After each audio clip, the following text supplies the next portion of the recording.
Boyfriend cheated on his wife with me. How do I bond with his kids when they hate me so much for breaking their family? I dating a man and his kid hates me because I was a mistress. How do I bond with them when they hate me? I was only trying to protect their dad from their mother's abuse, and now I'm worried she is turning her kids against me even though her kid said she can make her own mind up. But because her and her mother get on well, I'm concerned she is worrying about her mother too much and is scared that she will upset her. Fake names. Chase, my boyfriend, 33 meters Jane, Chase's eldest daughter, 8F Alex, Chase's eldest son, and second child, 5 meters Chelsea, Chase's third child, 2F Jessica, Chase's youngest child, 9 months old Willow, Chase's ex and the kid's mother, 31F me, 27F. This is how me and Chase met. Chase and his wife first met in January 2011 when he was 20 and she was 18. They began dating for 4 to 5 years until 2014 when Chase was 24. His birthday is on summer. They both got married and welcomed a beautiful baby girl on July 14, 2015 called Jane. They had more beautiful babies throughout the years and had a beautiful relationship until Chase filed for divorce on December 2022. Their relationship was breaking down for multiple reasons, such as they were both too tired to look after Jessica, and I felt bad for Chase because he was made to do a lot of the work and Willow would always berate him. I first met him when I took my niece and nephew and younger cousins to the park and they were there. I overheard them argue as their children were playing so they couldn't hear them and they weren't noticing. Willow was asking him where the diapers were and Chase forgot. This has caused an argument since Willow answered back, "Please tell me you did not forget the diapers? How am I supposed to change them now, hey? With leaves? The baby pooped itself. Can you go back to get them, honey?" Chase said he can't because he's tired and he can't walk back 6 streets away just to get a packet of diapers. "What do you mean you can't walk back a few streets away? I was the pregnant one, not you. You don't have to worry after walking few streets away. Can you at least buy me a new pair of diapers?" Chase looked confused. "For you too? For the baby? Stop trying to be funny. I will go since you keep on doing my heading." Willow storms off to go to the shops. I asked him, does she always yell at him this much? Chase told me pretty much since she got pregnant with the 4th kid. That's not normal. I'm sorry you had to go through that. It's not normal to treat your partner like that. Pregnancy is not an excuse to be rude to people. How about I lend you a diaper so you can change the baby? I asked him. He thanked me and then we made small talk. I met their baby for the first time and she was so adorable. Chase told me her name and I said hi to baby Jessica. From there, Chase and I became friends. I told him I found the wife needing diapers joke funny and we had a good laugh. Willow came shortly after, a little stunned, but she didn't think much of it since she had male friends too and she's not the type of person to get paranoid over having friends the opposite gender. I quickly befriended Willow and we followed each other on Facebook and Instagram shortly after before coming home. I saw Chase a week later in a pub with his then wife Willow as they were having drinks for the first time since giving birth. Willow had to go to the bathroom, and I began to chat to Chase. I asked if Willow still nags at him, which he responded yes. I felt bad and said, "Don't worry, if she can't treat you right then I will. Don't tell her or she will get mad," before winking at him, which made him giggle. The problem, from there, we begun dating behind Willow's back until December 13, 2022 when Willow came back with Jane to get her nails done and caught me and Chase cuddling on the sofa watching TV and she flipped out extremely at us to the point where both Willow and Jane were in tears because of it.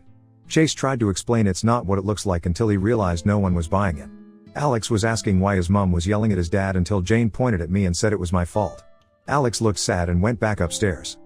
I told Willow we were sorry, but it was not appropriate to argue in front of the kids and to think of the children. Willow screamed back, "If you care so much about the kids, then why did you break up their family? I finally found happiness after such a rough life I went through and you ruined it just because you wanted Chase for yourself, just because you're jealous and you couldn't find anyone so you had to steal people away from others." Willow suddenly realized Jane was watching everything and began crying and apologizing to the children for making them watch that, and she wasn't thinking straight, but she didn't mean to upset them. The younger ones were just scared and stood there, but Jane told her it's okay and it's not her mom's fault that I'm horrible.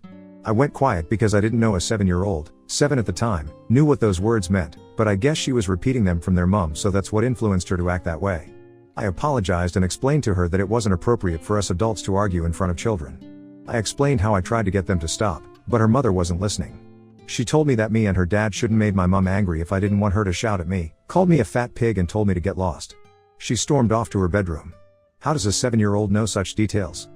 I tried to explain that I am sorry for breaking up her family and asked if she wanted to move on, put that in the past and that me and Chase will always love the kids. Alex and Chelsea accepted my apology, but Jane kept on ignoring me. Chase and I got kicked out and he filed for divorce on December 15th. The court thing is still going. They ended up getting 50-50 custody, not straight away. When they first got to my house, since I offered Chase and the kids to move to mine since I have more room, I wanted to welcome the kids by giving them a hug, but Jane pulled them away and said she hurt mommy and made her sad, so don't go near her, and told me she didn't want me here and she only came because she was forced to. I gave them their teddy bears with their names on it, which I got knitted by my sister just for them with my own money. Chase offered to pay, but I refused. I thought it wouldn't hurt to give the kids a small welcome present. Jane told me she hated the teddy bears and they look ugly. She said she has her own one that Mummy gave and Mummy's one was better. Why is she acting like her mom's personal therapist? It's not her job to look after her mom's feelings, and I said that she doesn't need to look after her mom, and she said she isn't forced and that I want to look after Mummy forever, even though she says I don't have to and it's her job, but I still want to and she isn't forced, and accused me of trying to make her hate her mom. Jane came running back down to sit on the sofa. She used her fingers to go through the sewn up teddy bear and rip them apart, then stormed off to her bedroom. I went to my bedroom and cried. I got that made personally just for the children, a welcome gift, and she destroyed it. Why is she rude to me every time she comes to my house?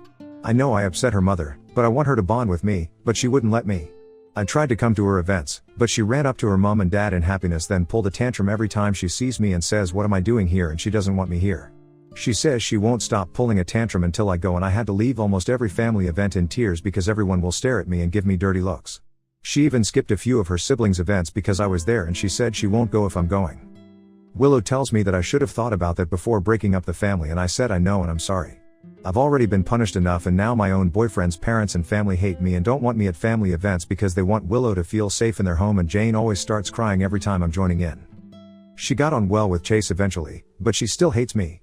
Last month this year, I showed up with Chase to celebrate her birthday as Chase was invited, but she began screaming and crying and said she doesn't want me here and I ruined her birthday.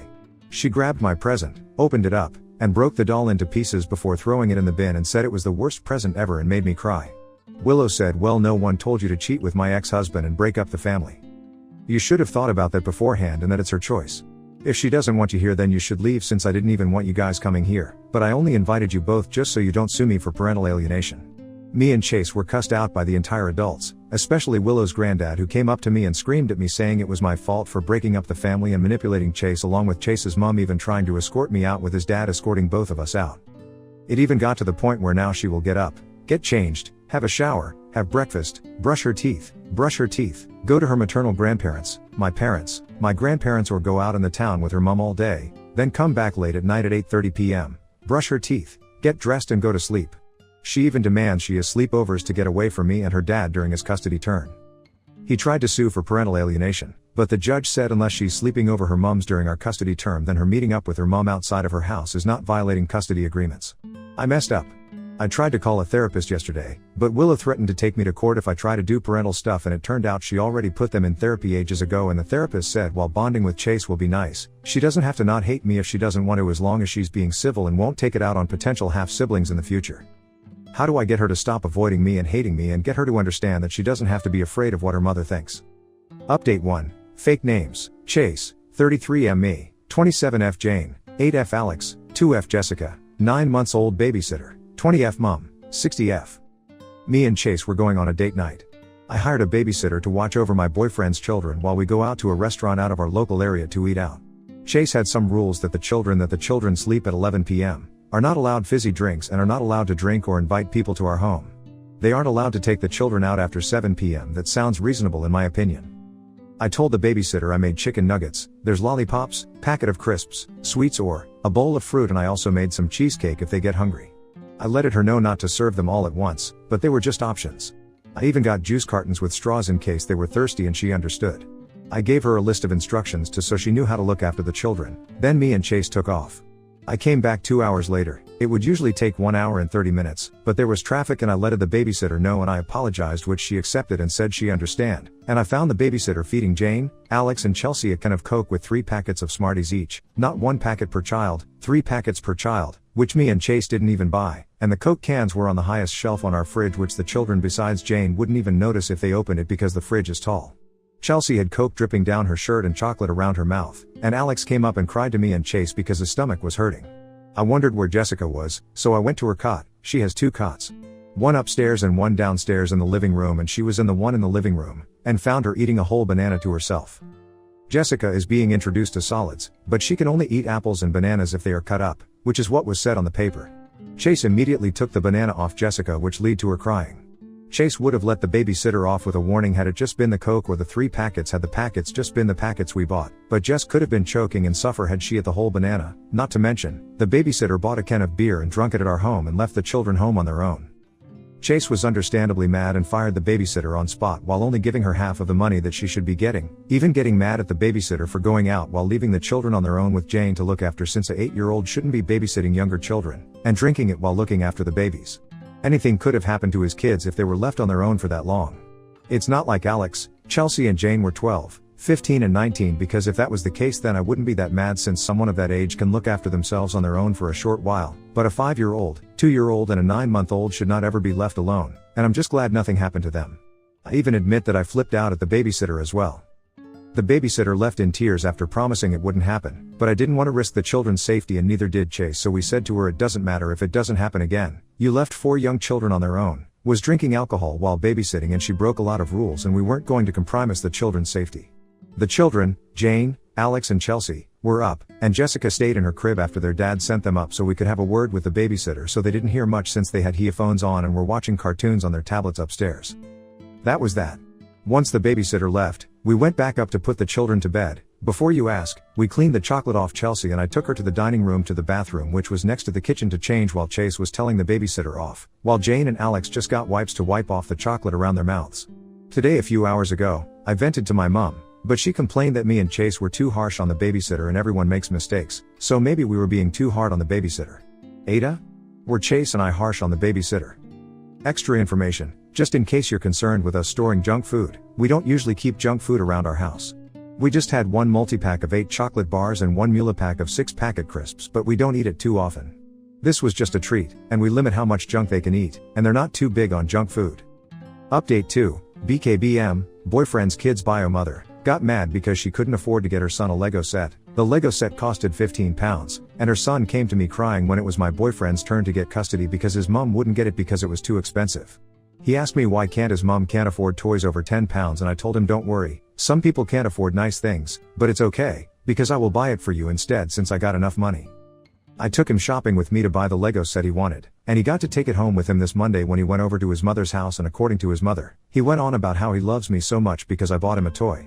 Apparently this made her mad because when me and my boyfriend came over yesterday to collect the kids, she had a go at me, and started accusing me of trying to turn her son against her cause. Now apparently her son says he likes me more because I can buy him the Lego set and she couldn't, so he loves me more.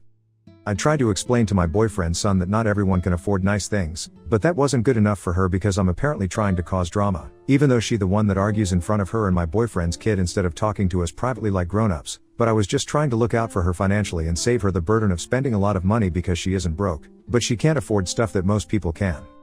My boyfriend even said that we're not trying to cause drama and that he can return it if he wants, to which she said, so what?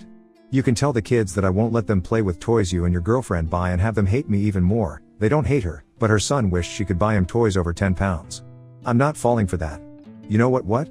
Forget it, but if you even try to pull that with me and try to turn the kids against me, then there will be serious trouble. She said goodbyes to my boyfriend's kids and headed home. My boyfriend's son asked if he will be in trouble and asked if he isn't allowed to play with his Lego, to which me and his father said to not worry and nothing will happen. We said he can play with it if he wants. He doesn't touch the Lego set now because he's scared that his mother will get upset, even though it's just a toy.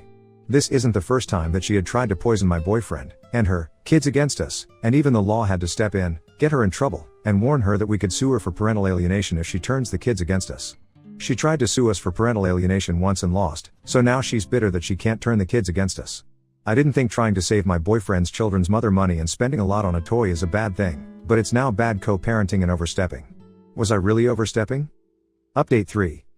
Me, my boyfriend and his children are going abroad on December to visit his family for Christmas.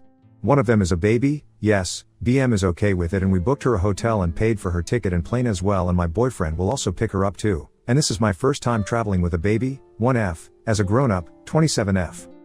Because I do not want to disturb the other passengers on the plane, what can I bring to put a baby to sleep, and how can I put a baby to sleep on a plane?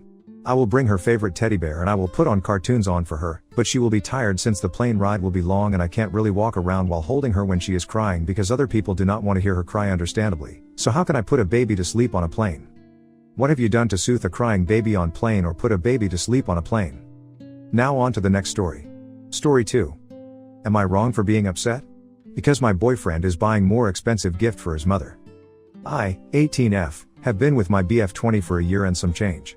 I would just like to say I'm not saying I hate his mother, we actually get along quite well. But recently, since holidays are coming up, we were casually talking about gifts. I told him I would be getting his mom a necklace of this certain genre she likes. He has decided to get her these really expensive shoes.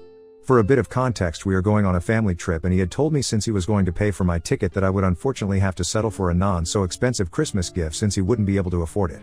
I said sure, that was fine, but I also had offered to give him at least half of the money for the plane ticket, but he wouldn't let me no matter what. But now he can afford to buy his mother expensive shoes while the only thing he's getting me is PJs? I'm not trying to sound rotten or spoiled, I just don't understand why I'm getting the short end of the stick when he had told me he wouldn't be able to afford anything crazy. Hess also not one of those obsessed boy moms, though his mother is a bit like one. He has always defended me and has even threatened to move out of their home if they ever crossed any boundaries with me. And I know they don't hate me because they have always supported me financially and emotionally. I'm an orphan, so this is why this situation feels a little weird for me. I don't know if I'm allowed to feel this way or stay quiet and just suck it up. I thought I should make this clear since there was some miscommunication. The plane ticket isn't a Christmas gift, he had got it for us for our anniversary in September. Yes, I have offered to pay for it multiple times, I am not spoiled and accepted it right away. But either ways, judging off of everyone's comment, it seems that I am the a-hole. So I will apologize to him and talk to him about everything. Update 1. A lot of people have been saying, what do I bring to the table, or what worth do I have to be compared to his mother? Which I don't think it's appropriate. If I were to make a list of things that I do for him and he does for me, would it actually be out of genuine or would it be out of keeping tabs? I only brought up the groceries comment so people didn't think I actually just let him spend so much of that money. Also, just for a little buffer, a lot of people don't seem to understand why our relationship is the way it is, and to put in simple terms, his family and I are close because of events we went through together. That includes when I was in a life-threatening accident, when our dog/cat passed away, when he was failing school, we all pulled the way to push him through school, and finally when my court trial proceedings started happening, his family was there to make me feel like I wasn't alone. Like I said, I've never disliked his family and our bond is practically unbreakable. I was never upset she got a better gift, she's done a lot for us.